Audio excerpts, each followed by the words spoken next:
नमस्कार फ्रेंड्स, मैं हूं आपका दोस्त जय कुमार जो आपके अपने चैनल स्टॉक मार्केट नॉलेज में आपका स्वागत करता है। फ्रेंड्स, आज हम बात करने जा रहे हैं लॉयड स्टील इंडस्ट्रीज लिमिटेड के बारे में और इसमें बात करेंगे कि कल इट मीन्स मंडे को ये स्टॉक किस तरफ को मूव करने वाली है और हम लोगों को इसमें किस स्ट्रेटजी के तहत ट्रेडिंग करनी चाहिए और इसमें किस किस पॉइंट्स को हम लोगों को ध्यान में रखना चाहिए। तो चलिए हम बात कर लेते हैं कि लॉयड स्टील का कल क्या सिचुएशन होने वाला है, क्योंकि फ्रेंड्स आपको पता होगा कि हम शुक्रवार को आपसे कहे थे कि फ्रेंड्स लॉयड स्टील का मंडे को किस तरह का मोमेंट क्रिएट होगा, इसके बारे में हम डिस्कस करेंगे। क्या मोमेंट शुक्रवार को रहा था, तो फ्रेंड्स आपको ऑलरेडी हम शुक्रवार को ही इसके बारे में डिटेल में बता चुके हैं कि शुक्रवार को इसका क्या मोमेंट क्रिएट हुआ था और क्या इसमें खरीदारी हुई थी। फ्रेंड्स, इतना हम लोगों को याद रखना है कि इस स्टॉक में बहुत ही अभी उतार चढ़ाव आपको देखने को मिलेंगे, क्योंकि इस स्टॉक में कुछ ऑपरेटर्स हैं जो इसमें इंटर कर चुके हैं, जिसकी वजह से इस स्टॉक को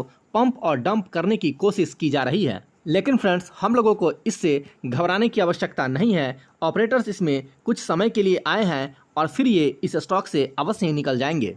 और अगर स्टॉक फंडामेंटली स्ट्रांग है और आने वाले समय में ये अच्छा प्रॉफिट गेन करके अगर देगा और क्वार्टर ऑन क्वार्टर इसका रिजल्ट अच्छा आएगा, ईयर ऑन ईयर इसका रिजल्ट अच्छा आएगा, तो इसे कोई भी रोक नहीं सकता है आगे की तरफ मूव करने में, क्योंकि फ्रेंड इसका जो फिगर है वही प्रेजेंट करेगा कि ये स्टॉक किस तरफ को मूव करेगी। क्योंकि फ्रेंड इस कंपनी के जो पेरेंट्स कंपनी है वो भी काफ़ी स्ट्रांग है, जिनका नाम हम ऑलरेडी बहुत सारे वीडियो में बता चुके हैं और उनका नाम है श्री ग्लोबल ट्रेडफिन, जो कि एक बहुत ही अच्छी और बहुत ही स्ट्रांग मैनेजमेंट के हाथ में अभी वो कंपनी रन कर रही है।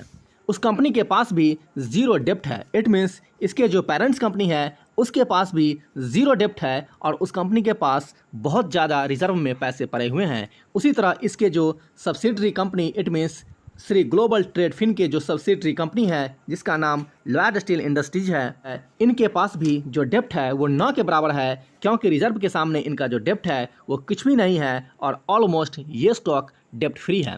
फ्रेंड्स, इस स्टॉक के बारे में हम एक बार बहुत दिन पहले एक न्यूज़ भी आपसे शेयर किए थे कि फ्रेंड्स ये कंपनी नए प्लांट को भी शुरू करने वाली है। तो फ्रेंड्स, अगर ये कंपनी उस नए प्लांट्स को अगर स्टार्ट करती है तो फिर इस स्टॉक के प्राइस को अपर की तरफ मूव करने से कोई नहीं रोक सकता है।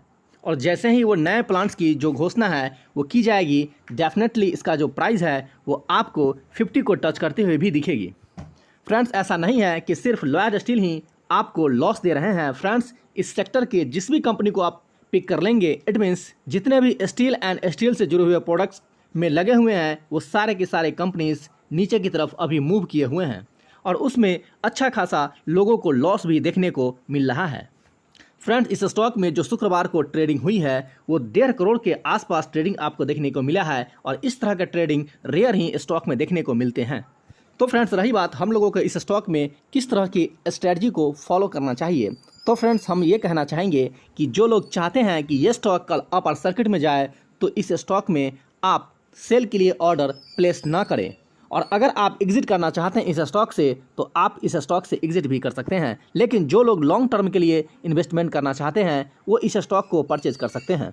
लेकिन इतना याद रखें कि आपको सारे के सारे पैसे इसी स्टॉक में इन्वेस्ट नहीं करने हैं। इट मीन्स एक ही बार आपको इस स्टॉक में सारे के सारे पैसे इन्वेस्ट नहीं करने हैं, आपको एसआईपी की तरह इस स्टॉक में पैसे को इन्वेस्ट करने हैं। क्योंकि फ्रेंड्स, अगर आप एक ही बार स्टॉक में पैसे इन्वेस्ट करते हैं तो अगर स्टॉक नीचे जाता है तो आपको वहां एवरेज करने का जो चांस है वो आप खो देते हैं और आपको बहुत बड़ा लॉस उठाना पड़ सकता है। तो फ्रेंड्स, उससे बचने के लिए अगर आपके पास पहले से इस स्टॉक में इन्वेस्ट करने के लिए लिक्विडिटी होगी तो डेफिनेटली इसे आप एवरेज करेंगे और जल्द ही स्टॉक में प्रॉफिट गेन करके इस स्टॉक से भी आप निकल सकते हैं।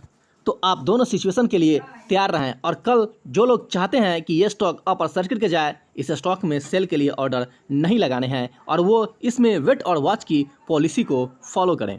और इस स्टॉक का प्राइस फ्रेंड्स कल एक अच्छा मोमेंट में देखने को मिलेगा और स्टॉक में अच्छी खरीदारी भी देखने को मिलेगी। फ्रेंड्स, हम कभी भी इस स्टॉक में आपको फोर्स करने की कोशिश नहीं करते हैं। अगर आपका मन है कि इस स्टॉक में लॉन्ग टर्म के लिए इन्वेस्टमेंट करें तो डेफिनेटली इस स्टॉक में आप लॉन्ग टर्म के लिए जा सकते हैं, अदरवाइज इस स्टॉक से आप एग्जिट भी कर सकते हैं। आप स्टॉक के फंडामेंटल को देखें, इस स्टॉक के बिजनेस मॉडल को देखें, उसके बाद ही स्टॉक में इन्वेस्ट करें। तो फ्रेंड्स, आज के लिए इतना ही। आपका दिन शुभ हो।